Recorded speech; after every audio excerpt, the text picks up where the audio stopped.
Audio Jungle.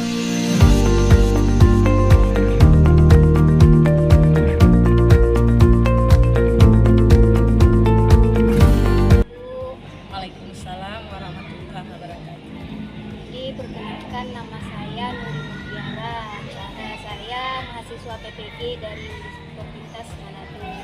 Jadi kami diberi tugas oleh dosen, yaitu mewawancarai pakar di bidang pendidikan, guru, kepala sekolah, dan juga pengawas.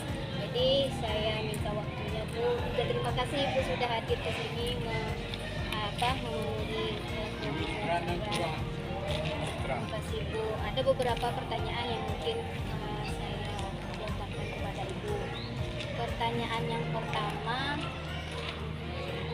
kita tahu ya kan Bu, setiap tahunnya itu kurikulum yang dirancangkan oleh pemerintah itu selalu diubah-ubah, baik itu dari dulu ada kurikulum KTSP, kurikulum K13, sekarang sudah ada kurikulum Merdeka Belajar, kurikulum Merdeka.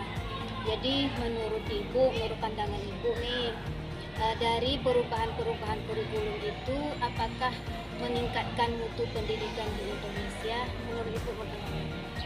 Terima kasih atas pertanyaannya. Baik, itu kan bahwa kurikulum di Indonesia itu bahkan hampir setiap tahun berubah-ubah ya. Semenjak dari ada CBSA dulu, kemudian ada KTSP, kemudian ada K13, dan sekarang sudah ada pula KM, kurikulum Merdeka ya. Jadi untuk itu pemerintah sebelum ini diputuskan dalam undang-undang, pemerintah itu sudah memikir jauh-jauh bagaimana cara untuk meningkatkan mutu pendidikan di Indonesia ini, sehingga Indonesia ini meningkat dalam bidang pendidikan.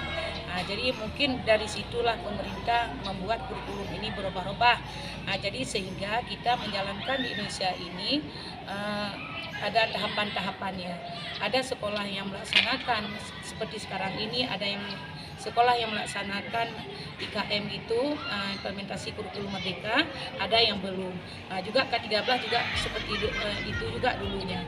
Bahkan ada yang pertama sekali pada saat kurikulum 13 itu ada sekolah-sekolah yang ditujukan. Misalnya sekolah itu menjalankan tidak serentak, tidak sekaligus, tetapi bertahap. Misalnya dari kelas 1 sampai dengan kelas 4, kelas 2 dengan kelas 5, kelas 3 dengan kelas 6. Mungkin IKM ini juga demikian.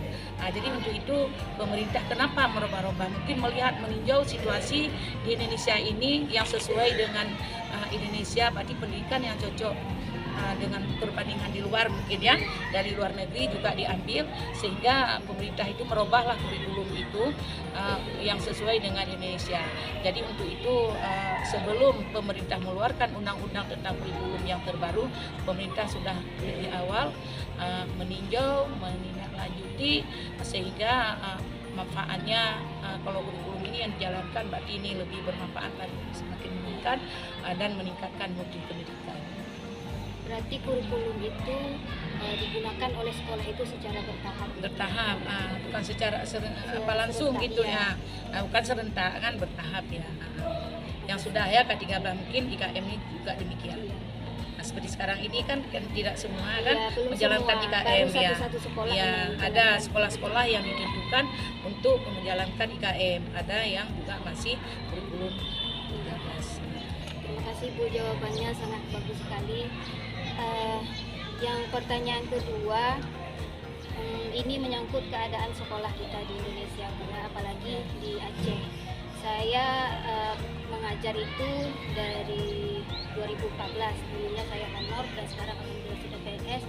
Saya merasa di sekolah itu bukan belum ada peningkatan, tapi usaha-usaha dari guru itu memang belum maksimal. Masih ada guru belum menggunakan pembelajaran yang inovatif, misalnya belum berusaha untuk menciptakan pembelajaran yang kreatif, yang bervariasi. Iya. Menurut Ibu sebagai pengawas sudah lama di bidang ini, menurut Ibu keadaan pendidikan di Indonesia ini, khususnya di Aceh, menurut Ibu sudah membaikkah atau belum? Terima kasih.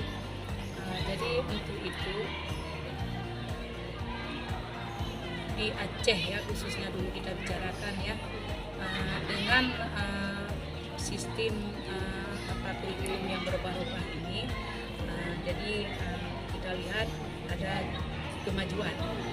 kemajuan di bidang pendidikan ini, dan kepada guru-guru yang belum menguasai tentang kurikulum, perubahan kurikulum itu diminta untuk diadakan pelatihan, baik itu secara daring maupun luring.